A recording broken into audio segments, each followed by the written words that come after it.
The warlords sat in their grand chamber, a place carved from the bones of conquered worlds. The walls pulsed with dim, crimson light, powered by the stolen cores of dying stars. Around a vast war table, they loomed, draped in ceremonial battle regalia, their armor etched with the histories of planets they had reduced to ruin. Lord Varric, supreme commander of the Dominion's war fleets, swept his reptilian gaze across his gathered kin. Earth, he rasped, his voice like grinding metal. A primitive world, yet stubborn. The last resistance is but a flickering flame. He turned toward the holographic projection of a burning city, the remains of some human stronghold. A lesson must be taught. Total eradication. There was no dissent. The Dominion had never met a species that could withstand them. Planets burned. Civilizations crumbled. And in their long, brutal history of conquest, no single warrior had ever made them pause. Until the doors to the war chamber were forced open. A single figure strode in, boots heavy against the obsidian floor. The warlords turned, more irritated than alarmed. The sentries stationed at the entrance lay motionless behind him, throats slit with surgical precision. He was human. That alone should have made him insignificant, yet something about him silenced the room. He moved with the coiled stillness of a predator, his dark combat suit carrying no insignia, no rank, only function. His face bore the hardened lines of a soldier who had seen too much and survived too often. He carried no visible weapon, yet the weight of his presence was unmistakable. Lord Varric's lips curled in amusement. "And what, little creature, do you believe you are doing here?" The man didn't answer immediately. He took his time, scanning the warlords with an unsettling calm, as if measuring their worth and finding them lacking. Then, with deliberate slowness, he reached into the satchel at his side and tossed something onto the war table. It rolled, slick with dark fluids, before coming to a stop. A severed head, cybernetic, once attached to one of the Dominion's high generals. The warlords stared at the lifeless eyes, the shattered metal, the unmistakable evidence of a blade's lethal efficiency. Only then did the man speak. "Leave Earth alone." Silence. Then laughter. Deep, guttural mocking. One of the warlords, a hulking brute with tusks jutting from his lower jaw, slammed a gauntlet fist onto the table. "This is your demand?" he sneered. "You, a single human, threaten the Dominion?" The man remained expressionless. Not a threat, a promise. Lord Varric leaned forward, intrigued despite himself. "You speak with confidence, human. Why?" The man took a step closer. The warlords tensed, their hands twitching toward their weapons. Yet he moved as if he had no reason to fear them. "Because I've already dismantled 3 of your war fleets. Because I've spent the last year turning your generals into corpses." His voice was steady, devoid of bravado. "Because you have no idea what you're up against." One of the warlords snorted. "You expect us to believe." Faster than thought, the man moved. In a blur, he was behind the speaker, arm locked around the warlord's throat. There was no struggle, only a sharp, efficient twist. Bone and cartilage snapped. The warlord's body collapsed to the floor. The others rose, weapons drawn. Energy blades hummed to life, plasma pistols charged. The human didn't flinch. He simply stepped over the fresh corpse, wiping his gloved hands clean against his sleeve. Lord Varric raised a hand, signaling the others to stand down. He was watching the man now with something far from amusement. "You have a name, human?" "Commander Ryan Hayes," the man said. "Earth's last warning." The name sent a ripple through the chamber. Hayes. The warlords were not accustomed to remembering the names of lesser species, but this one had surfaced before, whispered among soldiers, spoken in hushed, uneasy tones. The ghost of Earth, a human who had slipped through their lines too many times, who had turned the tide in battles that should have been one-sided massacres, who had eliminated Dominion commanders with chilling precision. The warlords did not believe in myths. Myths were for the weak. And yet, before them stood something that should not have been possible. Lord Varric tapped a claw against the war table. "You think yourself dangerous, human, because you've spilled some blood?" His voice was measured, but there was an edge to it now. "Your species is fragile. You are alone. We are legion."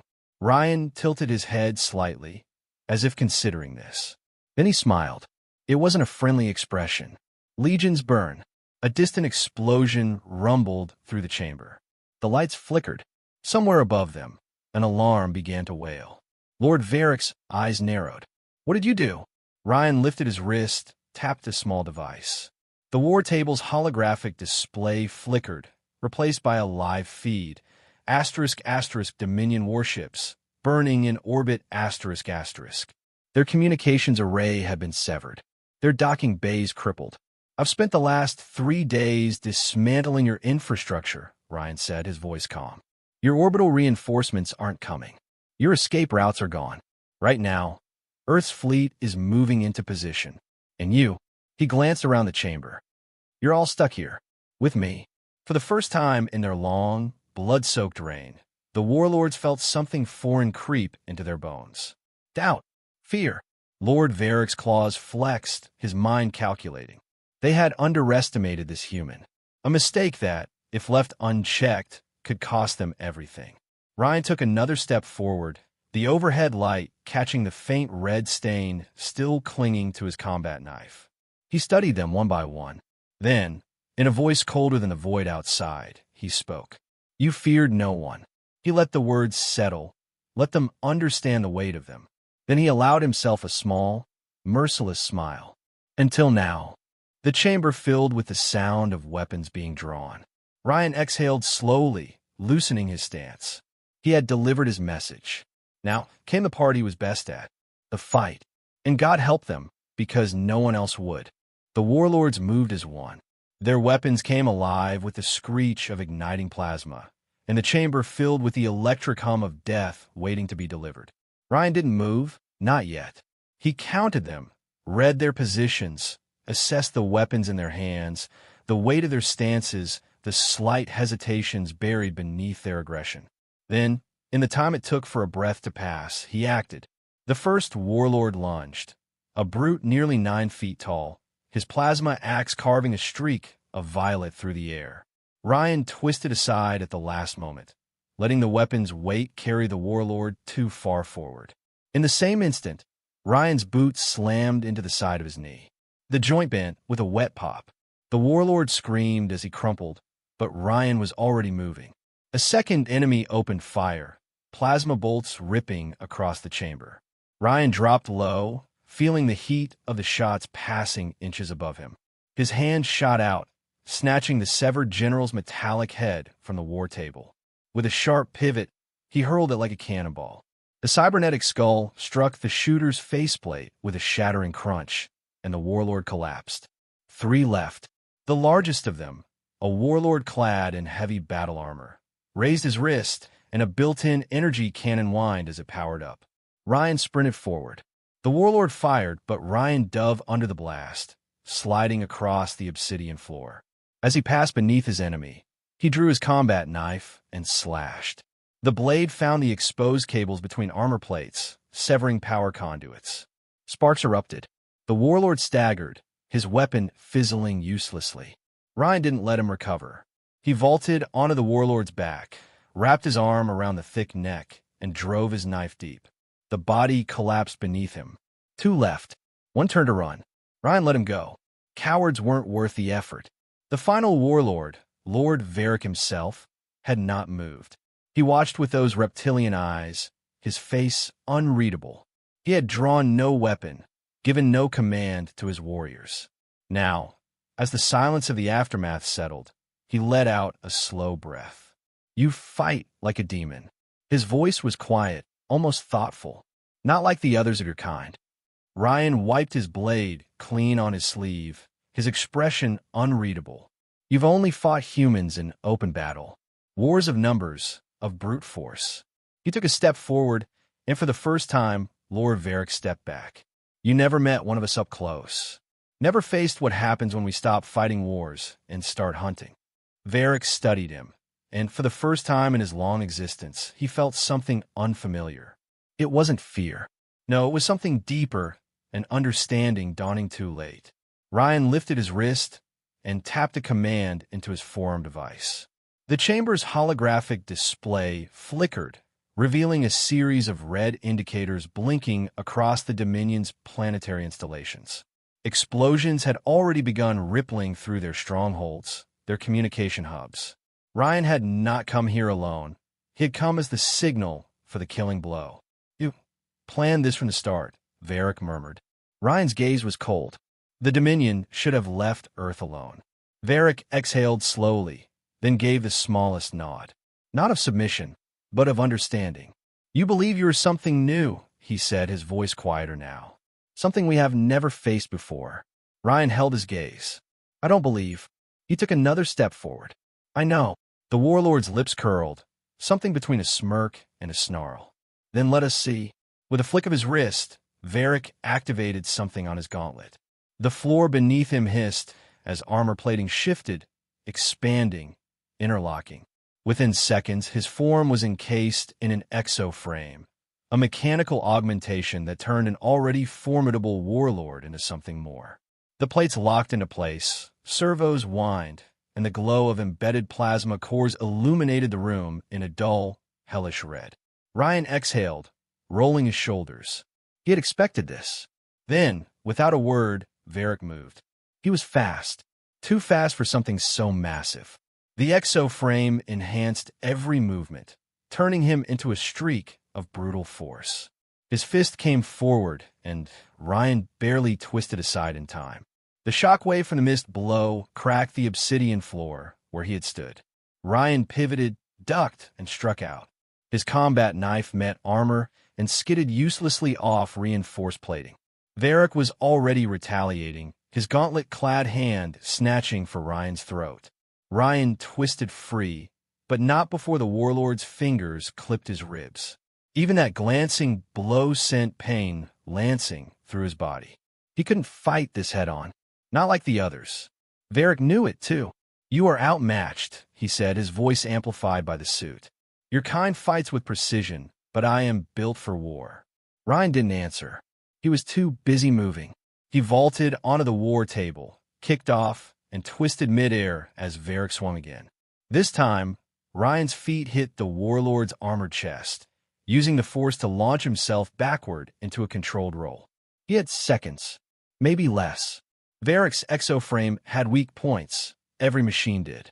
The servos, the power cores, the exposed joint motors that allowed for movement. Ryan's mind mapped them out even as he moved. The warlord charged again, and this time, Ryan didn't evade. He met the attack head-on, rolling low at the last moment, coming up behind his enemy. Before Varric could turn, Ryan was already moving. His knife found the seam of an exposed servo, one of the mechanisms controlling the warlord's right arm. With a single, powerful thrust, he drove the blade deep. Sparks erupted. The arm spasmed, then locked into place. Varric snarled and swung with his left. Ryan ducked, but the sheer force of the swing sent him staggering. He recovered just in time to see Varric flex his remaining good arm, ripping out the damaged servo himself. The warlord's face twisted into something furious, something nearly primal. Ryan barely had time to move before Varric's remaining arm lashed out. The strike connected. Pain exploded through Ryan's ribs as he was launched backward, slamming against the chamber wall. His vision blurred, the taste of iron filling his mouth. Varric advanced, slow and deliberate. "You are strong," the warlord admitted. "But you are alone." Ryan wiped blood from his lips, exhaled through the pain. His fingers twitched toward his wrist device. "No," he said. "I'm not." He pressed the command. The chamber's reinforced ceiling shuddered as something struck it from above. Then another, and another. The sound of external explosives breaching the structure. Ryan smiled despite the pain. "Say hello to Earth's fleet." The ceiling detonated, and the real fight began. Ryan grabbed the plasma blade, its hilt still warm from its last activation. The weapon hummed to life in his grip, casting a cold violet glow across the wreckage-strewn chamber. Varric slowed, watching him with those reptilian eyes, gauging his next move. The warlord was wounded, his exoframe damaged, but he was still dangerous, still a force that had broken worlds beneath his heel. The battle raged around them, but in that moment, nothing else existed. No fleets clashing in orbit, no dying warlords, no crumbling empire. Just the two of them. Varric moved first. His remaining arm shot forward, his gauntlet humming with energy. Ryan dodged, pivoting on instinct, his feet barely touching the ground before he lunged in return. The plasma blade slashed across the warlord's armor, carving a smoking groove into the metal. Sparks erupted, but the armor held. Ryan adjusted. The servos. He had to go for the servos. Varric roared, his exoframe compensating for the loss of mobility, servos whining as they fought to keep him upright. He swung again, and Ryan barely ducked in time. The impact of the missed strike shattered the obsidian floor where he had stood, sending fissures cracking outward. Ryan moved before the warlord could recover. He twisted, bringing the plasma blade up in a fluid arc, striking just beneath the exposed shoulder joint. The blade cut deep, slicing through reinforced plating, finding the delicate machinery within. The warlord's exoframe jerked violently, his massive form staggering backward as more sparks and molten metal poured from the wound. Ryan pressed the advantage. He struck again, this time lower, carving through the reinforced cables at the warlord's knee. The moment the blade connected, Varric's leg buckled. For the first time, the warlord fell. He crashed to one knee, his breath ragged, his armor failing. Ryan stepped forward, plasma blade poised at his throat. Varric exhaled, the sound slow, deliberate. His eyes met Ryan's, not with fear but with something else. Recognition. I have raised 100 worlds, the warlord murmured, voice distorted through his failing exoframe. I have slaughtered species to the brink of extinction. His lips curled into something resembling a smile. And yet, it is you, a single human, who brings me to my knees. Ryan's expression remained unreadable. His grip on the plasma blade didn't waver. The Dominion made a mistake, he said, voice cold. You thought war was fought in fleets and numbers. You thought humans only fought in armies. He leaned in slightly, his gaze unyielding. You never realized we could be something worse. Varric let out a slow, rasping chuckle, blood seeping from the corners of his mouth. Worse. Ryan didn't answer. Instead, he drove the plasma blade forward, piercing straight through the warlord's chest. Varric stiffened. For a moment, he was silent. Then, slowly, he exhaled one last time. His massive form sagged, the red glow of his exoframe flickering, then dying altogether. The warlord's body crumpled forward, the weight of centuries of conquest collapsing into nothing. The battle was over. Ryan stepped back, surveying the ruined chamber. His men moved through the wreckage, securing what remained of the Dominion's high command. The warlords who had not fallen lay bound, their weapons confiscated, their reign shattered. A voice crackled in his earpiece. Commander, Dominion forces are retreating across all fronts. We have full control of the station. Ryan exhaled, his grip on the plasma blade loosening. He looked down at Varric's motionless form. The warlord had believed himself untouchable, had thought himself eternal. In the end, he was just another body on the floor. He tapped his earpiece. Understood. Begin extraction. And make sure the Dominion knows Earth isn't a battlefield. His gaze hardened. It's a graveyard for those who come looking for war. As the last echoes of the battle faded, Ryan turned and walked away, leaving the fallen warlord behind.